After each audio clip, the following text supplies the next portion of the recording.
Grandpa Bellinger and Grandma Bellinger had a little jewelry store, and his thing was he repaired watches and jewelry. So he had this whole setup in the back with all these little drawers of the tiniest little gears and stuff, and these glasses that he flipped down so that he could see it. And then they had a case off to the side where they had all this kind of, not very expensive kind of jewelry, touristy stuff. And it was all in glass cases. And I told Roberta this, I don't know how many times. I don't know how many times Grandma said to me, "Don't touch the glass, honey. Don't touch the glass, honey." Because then she'd have to come and clean it off. Every time I put my hands on it, she'd have to clean it off. "Don't touch the glass, honey. Don't touch the glass, honey."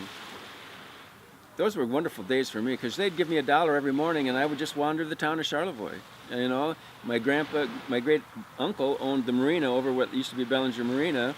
All those boats would be in the slips across the street, and that bridge that goes up and down, it used to go up and down for every boat. There was not that much traffic.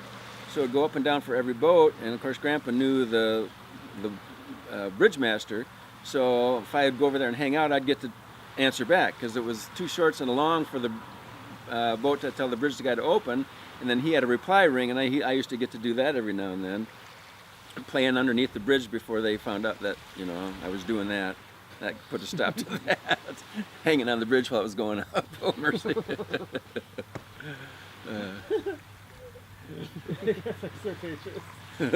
Yeah, now it's all sealed off with, they've got grading all over it and stuff, but not in those days.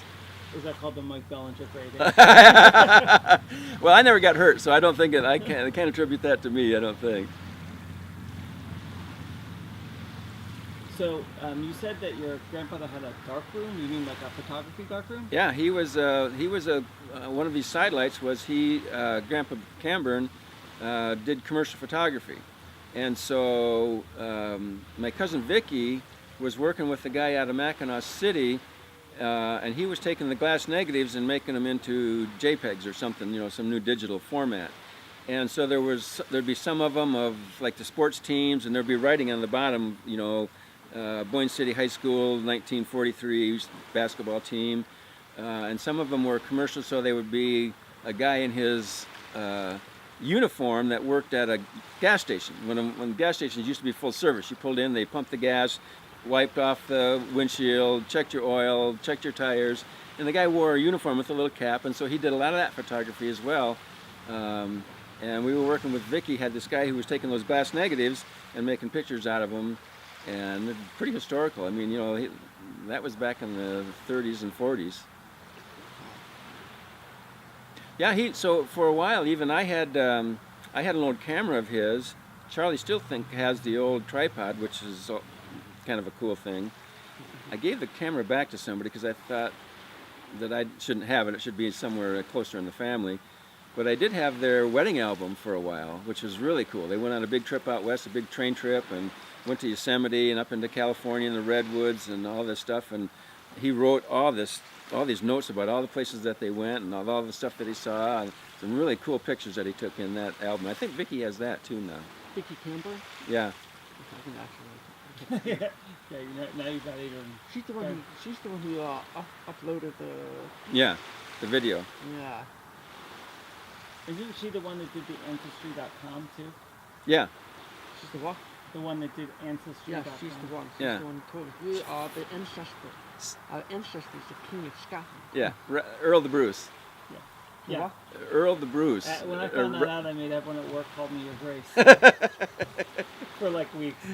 I was like, I'm the eldest, so I'm Your Grace. That's what I want to do from now on. Yeah, he's in the movie Braveheart. Yeah, he's not a very good guy. No, he was not a nice guy. I was like, have you ever seen Braveheart? Yeah, the bad one. You talk about your family. That's right. Alright, Yeah, we talked a lot about when they were living on Devil's Lake, but that was like, by that point you were, when they moved to Devil's Lake, you were like gone? Or Yeah, senior that or was, the downstate years that was Charlie and Joe's thing, and they lived on the lake, and Yeah. I was there for 4 years only. I went down and went to high school and then was gone. And I never liked it down there. As a matter of fact, we were just talking about that. My 50th anniversary of my reunion is next year.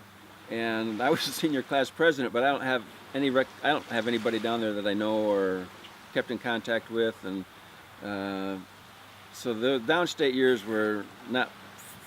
If it wouldn't have been for my high school girlfriend, I never would have finished high school. I would have been gone. Everything was going on in Ann Arbor and Detroit, Chicago. I just wanted to be in on all that stuff. And she kept me grounded enough that I stayed there. But man, I really had to wanderlust early. It was just, in those days, they hassled you in high school for long hair. They had dress codes. As soon as we were gone, they got rid of all that stuff. But you just felt like you were being kept down, pushed down under the thumb, and I didn't like that very well. A Bellinger that doesn't like authority? Well, the fortunate thing was Dad was either a teacher, a principal, or a superintendent in every school I ever went to, and his office was always in the school I went to.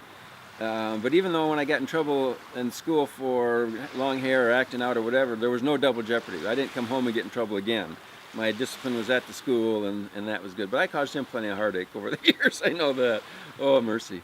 When we were living here, we lived over in East Bay, and I was hanging out one summer with a couple of kids that were older than me, and they were smoking cigarettes in this broken down old place, and they started a fire, a forest fire.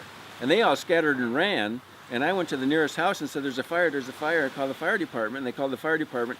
So then I started walking home. I thought, okay, my work here is done. Well, they must have known who I was or whatever. By the time I get home, my dad's just furious because this fire was by the school. And so that didn't go over too well. As a matter of fact, he made me go to the parents and these older kids. They were all older than me. I had to go and apologize to each one of them, even though I didn't start the fire, I didn't have the matches, I didn't have the cigarettes, and I got grounded for the whole summer. And finally, after about a month, my mom says, he's driving me crazy. He can't be grounded anymore. So I got off duty. And for some reason, when we were in high school, this would have been downstate, I had a shop class, and they parked the driver's training car in the shop for some reason. And there was a sticker on the back that was the logo for whoever donated the car. This car's provided by such and such. I peeled it all off. I thought, look at this is peeling right off. Oh, it's still peeling right off. Well, I got in a lot of trouble for that too. I was always in trouble. But yeah, downstate was not. I lived there 4 years and I was gone, and and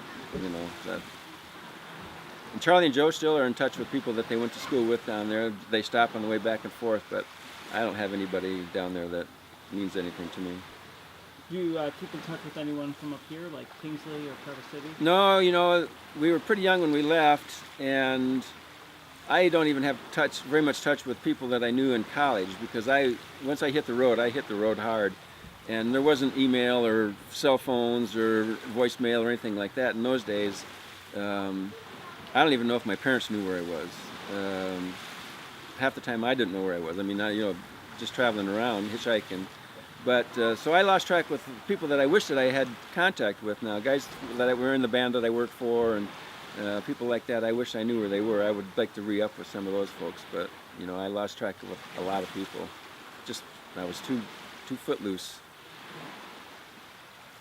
So tell us about what life was like in Kingsley. Life in Kingsley for me was like Mayberry.